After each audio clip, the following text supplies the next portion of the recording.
ശബരിമല കർമ്മസമിതി general convener SGR Kumar നമുക്കൊപ്പം ചേരുകയാണ്. ശ്രീ SGR കുമാർ, ഇപ്പോൾ അയ്യപ്പ ഭക്ത സംഗമം സർക്കാർ നടത്താൻ പോവുകയാണ്. ഈ നിലപാടിൽ നിന്ന് പിന്നോട്ടില്ല എന്നവർ പറയുന്നു. ഹൈന്ദവ സംഘടനകളുടെ ഭാഗത്തു നിന്ന് പല രീതിയിലുള്ള പ്രതിഷേധങ്ങൾ ഈ വിഷയത്തിൽ ഉയർന്നതുമാണ്. എന്തായാലും പന്തളം കൊട്ടാരം ഈ വിഷയത്തിലെ നിലപാട് വ്യക്തമാക്കുന്നു. സംഗമം കൊണ്ട് സാധാരണ അയ്യപ്പ ഭക്തർക്ക് എന്തു ഗുണമാണ് എന്ന ചോദ്യമാണ് കൊട്ടാരം മുന്നോട്ട് വയ്ക്കുന്നത്. അവർ ഈ വിഷയത്തിൽ ഒരു പ്രസ്താവന ഇറക്കിയിട്ടുണ്ട്. താങ്കളുടെ വിഷയം ശ്രദ്ധയിൽപ്പെട്ടിട്ടുണ്ട് എന്നാണ് ഞാൻ മനസ്സിലാക്കുന്നത്. എങ്ങനെയാണ് ഈ വിഷയത്തെ താങ്കൾ നോക്കിക്കാണുന്നത്? ഏതായാലും അയ്യപ്പന്റെ കുടുംബമായ പന്തളം കൊട്ടാരത്തിൽ നിന്നും ആചാര ലംഘനത്തിന് ഒരുമ്പെട്ടുകൊണ്ട് വിശ്വാസി സമൂഹത്തിന്റെ എല്ലാ നാശത്തിനും വേണ്ടി പ്രവർത്തിച്ചുകൊണ്ടിരിക്കുന്ന ഇടതുപക്ഷ സർക്കാരിന്റെ ഈ ആഗോള അയ്യപ്പ സംഗമം എന്ന ഒരു പരിപാടിക്ക് കൃത്യമായൊരു മറുപടി നൽകിയെന്നറിയുന്നതിൽ വളരെയധികം സന്തോഷമുണ്ട്. കർമ്മസമിതിയും അതുപോലെ തന്നെ വിവിധ ഹൈന്ദവ സംഘടനകളും എല്ലാം എടുത്തൊരു നിലപാടുണ്ട്. അതായത് 2018-19 യുവതീ പ്രവേശന വിഷയത്തിൽ സുപ്രീം കോടതി എടുത്ത ഒരു വിധി, ഒരു നിലപാട്, അത് അവസാന വിധിയായിരുന്നില്ല, നമുക്കെല്ലാം അറിയാം. അതിന് റിവ്യൂ പെറ്റീഷൻ കൊടുക്കാനും ഫർദർ റിട്ട് പെറ്റീഷൻ കൊടുക്കാനും തിരുത്താനും എല്ലാം ധാരാളം അവസരമുള്ളപ്പോൾ കോടാനുകോടി ഭക്തജനങ്ങൾ ഈ വിധിക്കെതിരെ പ്രതിഷേധവുമായിട്ട് നിരത്തുകളിലേക്ക് ഇറങ്ങിയപ്പോൾ, നാമജപ യാത്രകൾ നടത്തിയപ്പോൾ ഒക്കെ ഈ സർക്കാർ പരിഹസിക്കുകയായിരുന്നു അയ്യപ്പനെയും ശബരിമലയെയും അതുപോലെ തന്നെ വിശ്വാസ സമൂഹത്തെയും.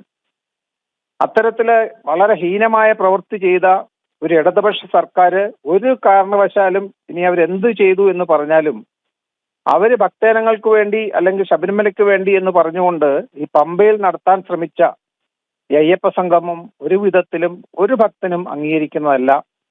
അതുകൊണ്ട് അതേ ഒരു നിലപാട്, തികച്ചും ശരിയായൊരു നിലപാട് നമ്മുടെ എല്ലാ ഹൈന്ദവ സംഘടനകളും ഒപ്പം പന്തളം കൊട്ടാരവും എടുത്തു എന്നറിയുന്നതിൽ വളരെ സന്തോഷമുണ്ട്. അതാണ് യഥാർത്ഥ അയ്യപ്പ ഭക്തന്റെയും അതുപോലെ തന്നെ വിശ്വാസികളുടെയും സനാതനധർമ്മ വിശ്വാസികളുടെയും ഉറച്ച നിലപാട് എന്നുള്ള യാതൊരു സംശയമില്ല. തികച്ചും ഈ ജനവികാരം മനസ്സിലാക്കാതെ രാഷ്ട്രീയ ലാഭത്തിനു വേണ്ടി, സ്വാർത്ഥ ലാഭത്തിനു വേണ്ടി ചില തൽപര കക്ഷികൾ ചില കുടില തന്ത്രങ്ങളുമായിട്ട് ഇറങ്ങി ഇതിനെ അനുകൂലിക്കുന്നതായിട്ട് നമ്മൾ പല പ്രസ്താവനകൾ കണ്ടു. ഞാൻ ആരുടെയും പേരോ ഒന്നും എടുത്ത് പറയുന്നില്ല. പക്ഷേ അവരെല്ലാം മനസ്സിലാക്കേണ്ട ഒരു കാര്യമുണ്ട്. ഈ വിശ്വാസി സമൂഹം എന്ന് പറയുന്നത് കേരളത്തിലെ ജനസംഖ്യയുടെയൊക്കെ പല ഇരട്ടിയുണ്ട്. അവര് 100-ഉം 200-ഓ അല്ലെങ്കിൽ ലക്ഷമോ കോടിയോ ഒന്നും അല്ല. ഇവരൊക്കെ പ്രതിദാനം ചെയ്യുന്ന രാഷ്ട്രീയ പ്രസ്ഥാനമായാലും ഏത് പ്രസ്ഥാനമായിക്കോട്ടെ അതിലെല്ലാം ഉള്ള വിശ്വാസികളാണ്. അതായത് ഹൈന്ദവ സമൂഹത്തിന്റെ പേരിൽ ഏതെല്ലാം തരത്തിൽ ഇവിടെ പ്രസ്ഥാനങ്ങൾ പ്രവർത്തിക്കുന്നുണ്ടോ ആ പ്രസ്ഥാനങ്ങളിലെല്ലാം ഉള്ളത് ഹൈന്ദവനാണെങ്കിൽ അവരൊരിക്കലും ഇതിനെ അനുകൂലിക്കില്ല. അതുകൊണ്ട് ഏത് നേതൃത്വവും ഈ ഇടതുപക്ഷ സർക്കാരിന്റെ ചില കാര്യങ്ങൾ നേടിയെടുക്കുന്നതിന് വേണ്ടി, സ്വാർത്ഥ താല്പര്യത്തിന് വേണ്ടി, അവരുടെ സ്വന്തം ചില കാര്യങ്ങൾക്ക് വേണ്ടി ഈ സർക്കാരിന്റെ ഇത്തരം വളരെ വിരുദ്ധമായ, നമ്മുടെ അയ്യപ്പന് വിരുദ്ധമായ അല്ലെങ്കിൽ ശബരിമല വിശ്വാസ വിരുദ്ധമായ നിലപാടുകളെ യോജിക്കുന്നത് ആരും അംഗീകരിക്കില്ല. അതുകൊണ്ട് ഇനിയും വരുന്ന ദിവസങ്ങൾ തീർച്ചയായിട്ടും തുടരെയായിട്ട്, ഇന്ന് പന്തളം കൊട്ടാരമാണെങ്കിൽ നാളെ പല പല സംഘടനകളും, ഇന്ന് ഞാൻ മനസ്സിലാക്കുന്നുണ്ട്, ഞാൻ പറയുന്നില്ല, പക്ഷെ മറ്റ് പ്രധാനപ്പെട്ട ചില സംഘടനകളും ഒക്കെ തീരുമാനം എടുത്തു കഴിഞ്ഞു എന്നാണ് ഞാൻ മനസ്സിലാക്കുന്നത്. ഇനി ഞാൻ ഒരു കാര്യം കൂടെ പറയാം. ഏതെങ്കിലും ഹൈന്ദവ വിശ്വാസത്തിൽ അധിഷ്ഠിതമായിട്ട് പ്രവർത്തിക്കുന്ന ഏതെങ്കിലും ഒരു സംഘടന ഉണ്ടെങ്കിൽ ആ സംഘടന നേതൃത്വം എന്ത് തീരുമാനമെടുത്താലും അതെല്ലാം ധിക്കരിച്ചുകൊണ്ട് അതിലുള്ള പ്രവർത്തകര്, അംഗങ്ങളെല്ലാം ഈ പ്രസ്ഥാനത്ത് ഈ പറയുന്ന സംഗമത്തിനെതിരെ നിലനിൽക്കും. അവർ പ്രസ്താവനകൾ ഇറക്കും. ചിലപ്പോൾ പ്രസ്താവന മാത്രമായിരിക്കില്ല, ശക്തമായ പ്രതികരണം തന്നെ അവരുടെ ഭാഗത്തുനിന്ന് ഉണ്ടാകും. അതിനുള്ള നീക്കങ്ങൾ നടക്കുന്നുണ്ട്. അതുകൊണ്ട് ഇനിയും വൈകാതെ എത്രയും പെട്ടെന്ന് ഇതെല്ലാം തിരിച്ചറിഞ്ഞുകൊണ്ട് കേരള സർക്കാരിന്റെ ഈ നടപടി അവർ പിൻവലിക്കണം. ഇത് സർക്കാരിന്റെ തന്നെയാണ് പരിപാടി, നമുക്കറിയാം. അതിന്റെ പ്രധാന സംയോജകൻ മുഖ്യമന്ത്രിയാണ്.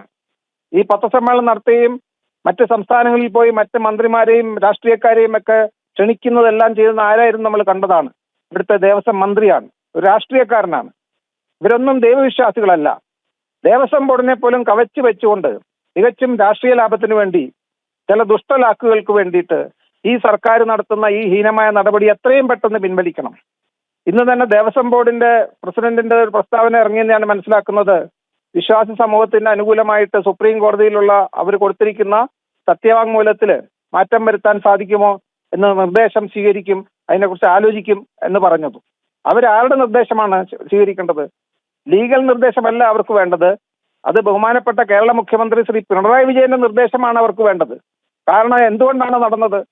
ഈ ഇത്തരം ഒരു സത്യവാങ്മൂലം തിരുത്താൻ അവർ തയ്യാറാകാത്തത് എന്തുകൊണ്ടെന്നാൽ അത് മറച്ചു വെച്ചുകൊണ്ട് കോടതിയിൽ കേസ് വരുമ്പം ഈ യുവതി പ്രവേശത്തിന് അനുകൂലമായിട്ട് നിൽക്കുകയും, എന്നാൽ പൊതുജനങ്ങളുടെ മുന്നിൽ മറ്റൊരു മുഖംമൂടി അണിഞ്ഞുകൊണ്ടുള്ള മുഖമായിരുന്നു അവർ നമ്മുടെ മുന്നിൽ. പക്ഷെ അത് നമ്മൾ പിച്ചി ചീന്തി എന്ന് വേണം നമ്മളിപ്പോൾ മനസ്സിലാക്കാൻ. ഈ ഒരു വിഷയത്തിൽ വളരെ ശക്തമായ പ്രതികരണമാണ് എല്ലാ വശത്തുനിന്നും ഉണ്ടാവുന്നത്. കാരണം 2018-19 നടന്ന എത്ര ഹീനമായ പ്രവൃത്തി ഈ അയ്യപ്പ ഭക്തന്മാരുടെ നെഞ്ചിൽ തീ കോരിയിട്ട ഈ സർക്കാർ, ഈ ഇടതുപക്ഷ സർക്കാർ, അവർ യാതൊരു കാരണവശാലും കാരുണ്യം കിട്ടുന്ന ഈ പ്രവർത്തനമല്ല അവർ ചെയ്യുന്നത്.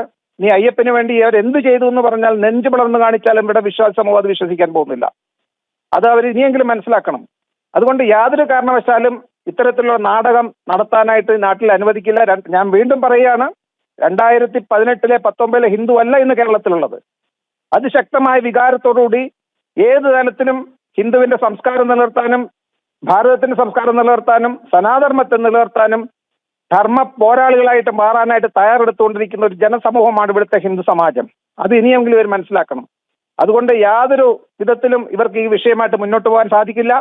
അതുകൊണ്ട് ഈ വാക്കുകൾ ഇപ്പോ ഈ സത്യവാങ്മൂലത്തിൽ തിരുത്താൻ പറ്റുമോ എന്ന് നിയമോപദേശം തേടും തുടങ്ങിയ കാര്യങ്ങളെല്ലാം ഇവർ നേരത്തെ ആലോചിക്കേണ്ടായിരുന്നു.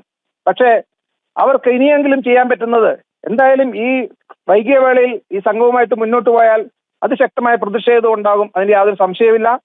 അവരുദ്ദേശിക്കുന്ന തലത്തിൽ ഒരു ഭക്തൻ പോലും അവിടെ വരില്ല. നമുക്കറിയാം, പന്തളം കൊട്ടാരം എന്ന് പറയുന്നത് അയ്യപ്പന്റെ ജന്മഗൃഹമാണ്. ആ കൊട്ടാരം തന്നെ ഈ സർക്കാർ എടുത്തിരിക്കുന്ന നിലപാടിന് വിരുദ്ധമായി എടുത്തിട്ടുണ്ടെങ്കിൽ പിന്നെ ആരാണ് ഈ അയ്യപ്പന്റെ ഭക്തന്മാരായിട്ടുള്ള അല്ലെ വിശ്വാസികളായിട്ടുള്ള ഈ ഇടതുപക്ഷ സർക്കാരിന്റെ ഈ ജനദ്രോഹികളായിട്ടുള്ള സർക്കാരിന്റെ ഈ കൂട്ടായ്മയിൽ പങ്കെടുക്കുക? ഒരു വിവരവും വിദ്യാഭ്യാസമുള്ള ഒരാളും അതല്ലെങ്കിൽ ഒരു അയ്യപ്പ ഭക്തൻ, അതല്ലെങ്കിൽ ഒരു ഈശ്വര വിശ്വാസി, അയ്യപ്പ ഭക്തൻ തന്നെ ആവണമെന്നില്ല, ഏത് ഈശ്വര വിശ്വാസിയും ഏത് മതത്തിലായിക്കോട്ടെ, അവരെല്ലാം വെല്ലുവിളിച്ചുകൊണ്ടാണ് ഇവർ നടത്തിക്കൊണ്ടിരിക്കുന്നത്. അതുകൊണ്ട് പന്തളം കൊട്ടാരം നിലപാടിലേക്ക് തന്നെയാണ് സർക്കാർ പോകുന്നത് എന്നുള്ളത് കൊണ്ടാണ് ഈ വിഷയം നമ്മൾ ചർച്ച ചെയ്യുന്നതും. എന്തായാലും SJR കുമാറാണ് ഈ വിഷയത്തിൽ ഞങ്ങളോട് പ്രതികരിച്ചത്.